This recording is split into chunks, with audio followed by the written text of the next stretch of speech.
श्री एकादशी व्रत कथा। युधिष्ठिर ने पूछा, मधुसूदन, अब कृपा करके यह बताइए कि आश्विन शुक्ल पक्ष में किस नाम की एकादशी होती है। भगवान श्री कृष्ण बोले, राजन, आश्विन के शुक्ल पक्ष में जो एकादशी होती है वह पापांकुशा के नाम से विख्यात है। वह सब पापों को हरने वाली तथा उत्तम है।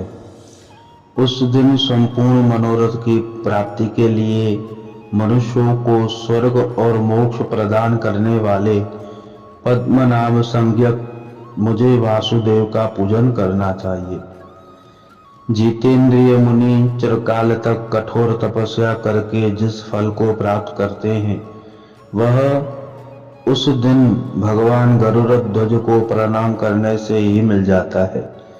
पृथ्वी पर जितने तीर्थ और पवित्र देवालय हैं उन सब का सेवन का फल भगवान विष्णु के नाम संकीर्तन मात्र से मनुष्य प्राप्त कर लेता है।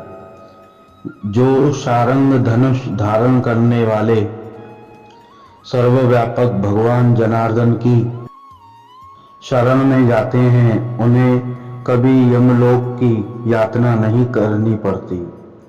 यदि अन्य कार्य के प्रसंग से जो मनुष्य एकमात्र एकादशी को उपवास कर ले तो उसे कभी यम यातना नहीं प्राप्त होती। पुरुष विष्णु भक्त होकर भगवान शिव की निंदा करता है वह भगवान विष्णु के लोक में स्थान नहीं पाता, उससे निश्चय ही नरक में गिरना पड़ता है। इसी प्रकार यदि कोई शैव या पाशुपत होकर भगवान विष्णु की निंदा करता है तो वह घोर रौरव नरक में डालकर तब तक पकाया जाता है जब तक के 14 इंद्रों की आयु पूर्ण नहीं हो जाती।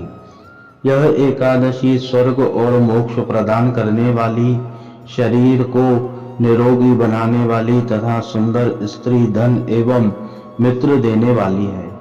राजन, एकादशी के दिन में उपवास और रात्रि में जागरण करने से अनायास ही विष्णु धाम की प्राप्ति हो जाती है।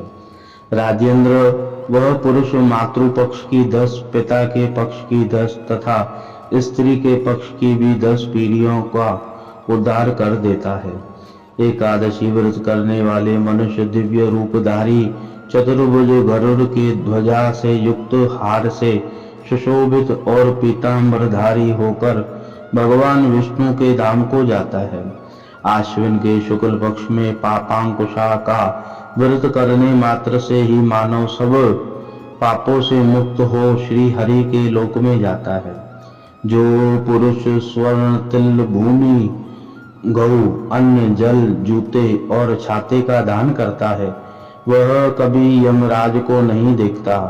नृपश्रेष्ठो, दरिद्र पुरुष को भी चाहिए कि वह यथाशक्ति स्नान, दान आदि क्रिया करके अपने प्रत्येक दिन को सफल बनाए।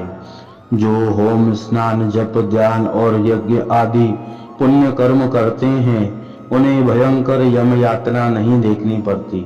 लोक में जो मानव दीर्घायु, धनाढ्य, कुलीन और निरोगी देखे जाते हैं वह पहले के पुण्यात्मा हैं। पुण्यकर्ता पुरुष ऐसे ही देखे जाते हैं। इस विषय में अधिक कहने से क्या लाभ। मनुष्य पाप से दुर्गति में पड़ता है और धर्म से स्वर्ग में जाता है। राजन, तुमने मुझसे जो कुछ पूछा था मैंने विस्तार से बताया, और क्या कहूँ। एकादशी पापांकुशा का महात्म्य मैंने तुम्हें वर्णन किया, अब और क्या सुनना चाहते हो। एतद कथायां श्रीमन्नारायण चरण कमलार्पणमस्तु। बोली श्री एकादशी मैया की जय। नारायण।